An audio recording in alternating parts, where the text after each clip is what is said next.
Mobile phone ഒരു നിമിഷം കയ്യിൽ നിന്ന് മാറ്റിവെച്ചാൽ ലോകം അവസാനിച്ചു എന്ന് കരുതുന്ന ഒരു തലമുറ വളർന്നു വരികയാണ്. കഴിഞ്ഞ ദിവസം ഗാസിയാബാദിലെ ഒരു ഫ്ളാറ്റിന്റെ 9ാം നിലയിലെ ബാൽക്കണിയിൽ നിന്ന് താഴേക്ക് ചാടി ഒരേ കുടുംബത്തിലെ 3 പെൺകുട്ടികൾ തങ്ങളുടെ ജീവിതം അവസാനിപ്പിച്ചു. കൊറിയൻ ലവ് ഗെയിമിന് അടിമപ്പെട്ട ആ കുട്ടികളിൽ നിന്ന് മൊബൈൽ ഫോൺ പിടിച്ചു വാങ്ങിയതാണ് അവരെ ഈ കടുങ്കൈക്ക് പ്രേരിപ്പിച്ചത്. എന്താണ് Korean love game? Korean love game ഒരു ഓൺലൈൻ ടാസ്ക് അധിഷ്ഠിത ഇന്ററാക്റ്റീവ് ഗെയിമാണ്.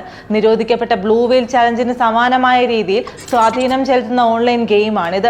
സ്വയം ഉപദ്രവിക്കുക എന്ന ആത്യന്തിക ലക്ഷ്യത്തോടെ 50 ദിവസത്തിനുള്ളിൽ വർദ്ധിച്ചു വരുന്ന ടാസ്കുകളുടെ ഒരു ശ്രേണി സജ്ജമാക്കി മുന്നേറുന്നതാണ് ബ്ലൂ വെയിൽ.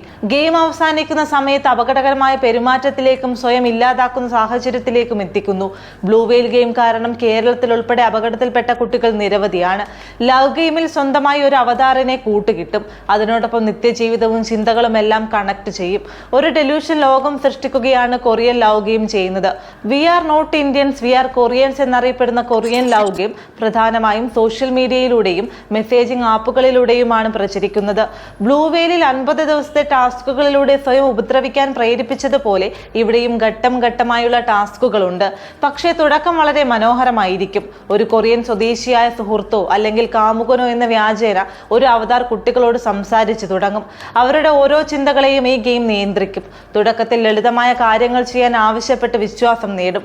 പിന്നീട് ഈ ടാസ്കുകൾ കഠിനമാകും. ഒരു ഘട്ടം കഴിഞ്ഞാൽ ടാസ്ക് പൂർത്തിയാക്കാത്ത പക്ഷം ഭീഷണിപ്പെടുത്താനും ബ്ലാക്ക്മെയിൽ ചെയ്യാനും തുടങ്ങും. മാനസികമായി തകരുന്ന കുട്ടികൾക്ക് തങ്ങളുടെ ലോകം ഈ ഫോണിനുള്ളിലാണെന്ന് തോന്നി തുടങ്ങും. COVID-19 കാലഘട്ടം മുതൽ പെൺകുട്ടികൾ ഗെയിം അമിതമായി കളിച്ചിരുന്നതായി പോലീസ് പറഞ്ഞു.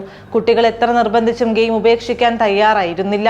ഇത്തരം ഗെയിമുകൾ കുട്ടികളിൽ ഉണ്ടാക്കുന്ന ആസക്തി മുമ്പ് നമ്മൾ കണ്ടതാണ്. ഗാസിയാബാദിലെ ആ 3 പെൺകുട്ടികളുടെ വിയോഗം ഒരു വലിയ മുന്നറിയിപ്പാണ് നൽകുന്നത്.